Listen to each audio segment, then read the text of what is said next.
Buenas tardes, profesora. Hoy vamos a presentar nuestro caso clínico, que es en nuestro el caso 4 y caso 5. Nuestro grupo está conformado por Natalia Ortega, Gloria Cuotoque y Ana Pineda. Listo, nuestro caso nos habla sobre una mujer de 20 años que está en su último trimestre de embarazo y, y podría estar presentando los siguientes cambios en los volúmenes y capacidades pulmonares.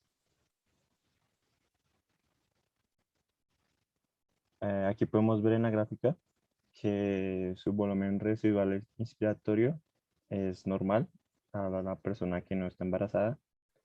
Sin embargo, en el volumen corriente vemos que su capacidad aumenta un poco a comparación de la persona no embarazada. Y también el volumen residual expiratorio disminuye, al igual que el volumen residual.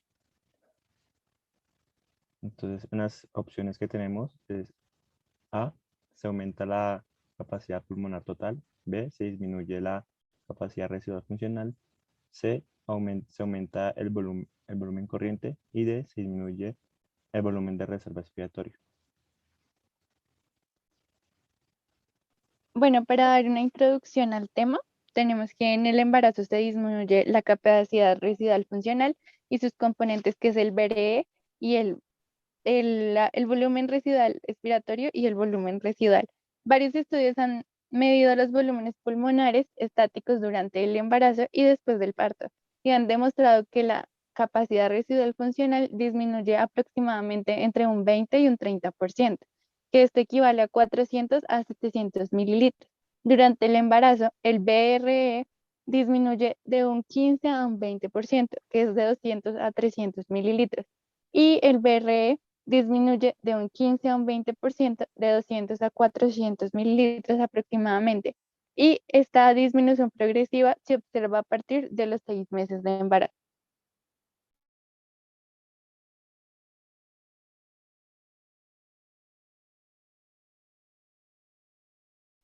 Bueno, para entrar un poco más en concreto con el caso y enfatizándonos en las respuestas, tenemos la primera que es si se aumenta la capacidad pulmonar total.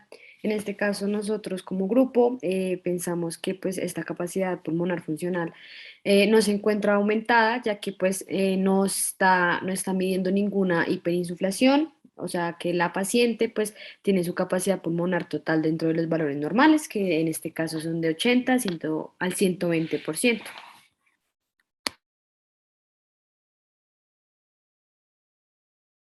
Para la respuesta C, tenemos que se aumenta el BC o el volumen corriente. La explicación sobre esto es que es normal que se eleve el volumen corriente en el tercer semestre del embarazo, ya que el consumo de oxígeno no se asocia que aumenta en un 40%. Este aumento en la ventilación se consigue en forma eficiente, aumentando el volumen corriente desde 500 a 700 mililitros, más que el incremento de la frecuencia respiratoria. La ventilación alveolar efectiva aumenta aún más por la reducción de un 20% en el volumen residual.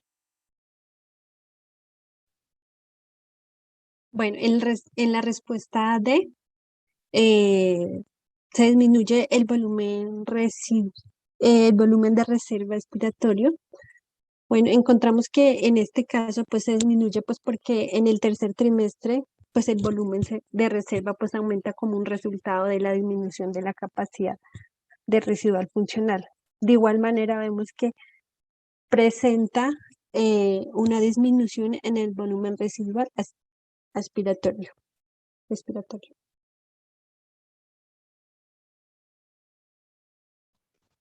En la respuesta B tenemos que se disminuye la capacidad residual funcional y pues en esta creemos que es verdadera, ya que como los muestra en la gráfica, eh, aquí podemos ver que el volumen de reserva expiratorio disminuye y el volumen residual también disminuye su capacidad. Por lo tanto, la capacidad residual funcional, que son estas dos, vemos que se disminuye.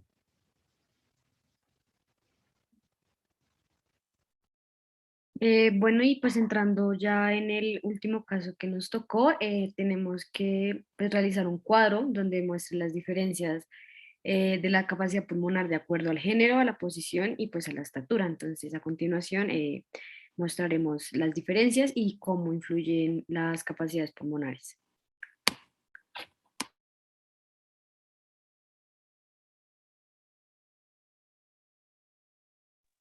Bueno, empezamos por la edad y entonces tenemos que entre los 20 y los 25 años de edad, todos los índices empiezan a reducirse. La caída del FEB1 es alrededor de 20 mililitros por año. A partir de los 65 años tenemos que hay un declive del FEB1 alrededor del 35 mililitros por año.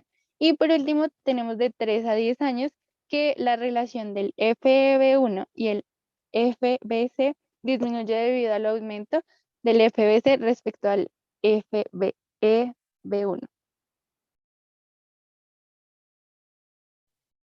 Bueno, aquí encontramos en las posiciones, las diferentes posiciones que se presentan y cómo encontramos los cambios en cada uno de ellos.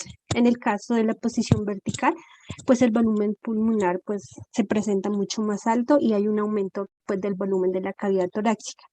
En la posición supina encontramos que el volumen BC y TLC muestran un decremento por la alteración pues, del flujo sanguíneo desde los miembros inferiores a la cavidad torácica.